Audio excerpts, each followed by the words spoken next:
আজকে শুনলাম মাননীয় মুখ্যমন্ত্রী আপনি দাঙ্গার অঞ্চলে কংগ্রেস কেন যায়নি তাই কংগ্রেসকে দোষারোপ করেছেন। কংগ্রেস ভোট পেয়েছে।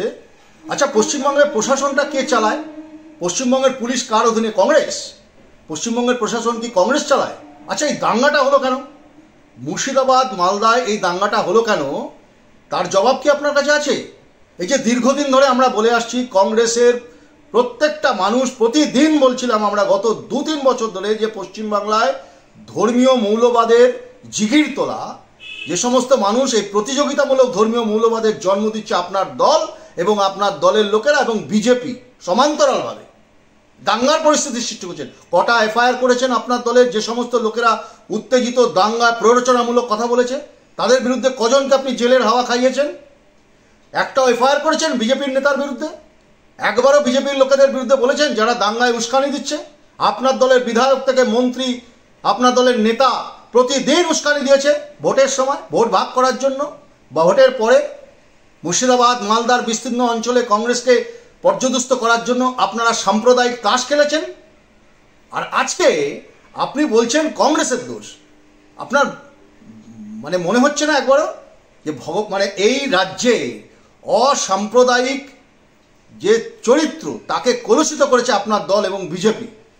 এই রাজ্যে আপনি বলেছেন কংগ্রেস কেন যায়নি? কংগ্রেসই তো গেছে প্রথমে। কংগ্রেসের সাংসদ ঈশা খান চৌধুরী তার নিজের অঞ্চলগুলোতে ঘুরেছেন। প্রাক্তন সাংসদ অধীর রঞ্জন চৌধুরী দুর্গতদের পাশে দাঁড়িয়েছে। দাঙ্গা পরিস্থিতিতে ওই রকম বিপজ্জনক জায়গায় প্রত্যেকটা মানুষের পাশে গিয়ে দাঁড়িয়েছে। আপনি কবার গেছেন? আপনার দলের লোকেরা কবার গেছে? অন্যান্য রাজ্যে তো আপনি টিম করে লোক পাঠান, এই রাজ্যে কেন পাঠাননি আপনি এতক্ষণ পর্যন্ত? আসলে আরএসএস এর প্ল্যান সাকসেসফুল করছেন, আরএসএস এর প্লটেড প্ল্যান সাকসেসফুল করছেন। এই পশ্চিমবাংলায় আরএসএস যা চাইছে সেই দাঙ্গা হতে দেওয়া। রাজ্য প্রশাসন না চাইলে দাঙ্গা হয় কেন? আপনার পুলিশ 3 ঘন্টা 3.5 ঘন্টা লোকে ফোন করা সত্ত্বেও সেই অঞ্চলগুলোতে যায়নি মানুষের সাহায্যে, মানুষের পাশে? জীবন জীবিকা জান মাল রক্ষার্থে পুলিশ কোথায় ছিল? কোথায় ছিল আপনার ইন্টেলিজেন্স, পুলিশের ইন্টেলিজেন্স?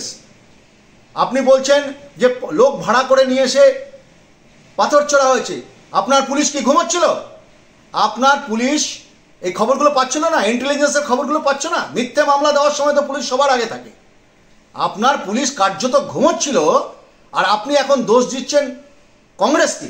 আসলে উদর পিণ্ডি বুদর ঘাড়ে একটা ব্যর্থ প্রশাসনের ব্যর্থ পরিচালিকা হয়ে আপনি এখন কংগ্রেসের ঘাড়ে দোষ চাপাচ্ছেন। ভালো, মানুষ দেখছে এই রাজ্যে সাম্প্রদায়িক উস্কানি আপনার দলের লোকেরাও দিয়েছে, বিজেপিও দিয়েছে। এই যৌথ সাম্প্রদায়িক উস্কানিতে মালদা মুর্শিদাবাদের